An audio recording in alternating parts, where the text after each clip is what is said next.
अच्छा, बिटकॉइन को देखते हैं कि कौन सा एक ऐसा इंडिकेटर है जो एज अ रेजिस्टेंस काम कर रहा है और कभी कभी वो सपोर्ट भी बन जाता है।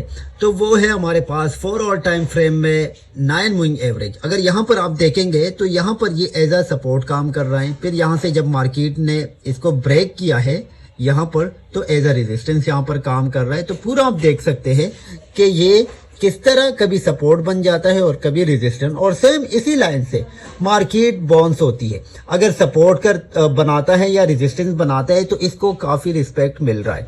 और यहाँ पर करंटली हम अगर सिचुएशन देखें मार्केट में, क्योंकि कल आपको RSI दिखाया था तो आज मैं आपको इस इंडिकेटर का बताऊंगा कि आपने इसको 9 मूविंग एवरेज पर रखना है। डिफॉल्ट सेटिंग भी 9 मूविंग एवरेज होती है और आपने इसको कोई चेंज नहीं करना है और 4 और टाइम फ्रेम में इसको देखना है। और ये देखिए पूरा कि as a support as a resistance change होती जा रही है मार्केट, लेकिन ये बहुत रिस्पेक्ट दे रहा है इस इंडिकेटर को।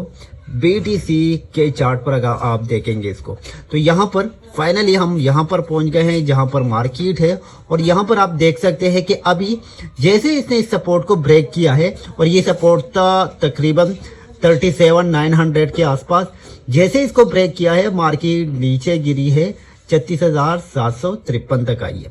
तो ये है वो इंडिकेटर जो कि ब्रेक होता है तो मार्केट आप एक्सपेक्ट कर सकते हो, ये प्रेडिक्ट कर सकते हो कि यहाँ पर एक बड़ा डिप आ सकता है ऑल्ट कॉइन्स में जब बिटकॉइन ब्रेक करता है। अगर ये इसको ऊपर से ब्रेक करता है, ब्रेकआउट करता है, तो यहाँ पर फिर आप ये एक्सपेक्ट कर सकते हो कि मार्केट आप अच्छी जाएगी, क्योंकि ये 4 आउट का टाइम फ्रेम है। तो कुछ दिन या एक आप 4 हॉर्स को आप मल्टीप्लाई करें 3-4 के साथ तो आपको वो टाइम मिल जाएगा। क्योंकि यहाँ पर अगर मैं आपको बताऊं तो ये 1 2 3 4 5 6 7 8 9 10 11 हॉर्स ये एज अ सपोर्ट काम कर रही थी, लेकिन अब जैसे ही इस लाइन को ब्रेक किया तो अभी ये काम कर रहा है एज अ रेजिस्टेंस। तो ये है आपकी लर्निंग पर्पस के लिए कि किस तरह आप जान सकते हैं कि मार्केट आप कहां जा सकती है, कौन से लेवल को ब्रेक करेगी तो मार्केट अच्छी रहेगी।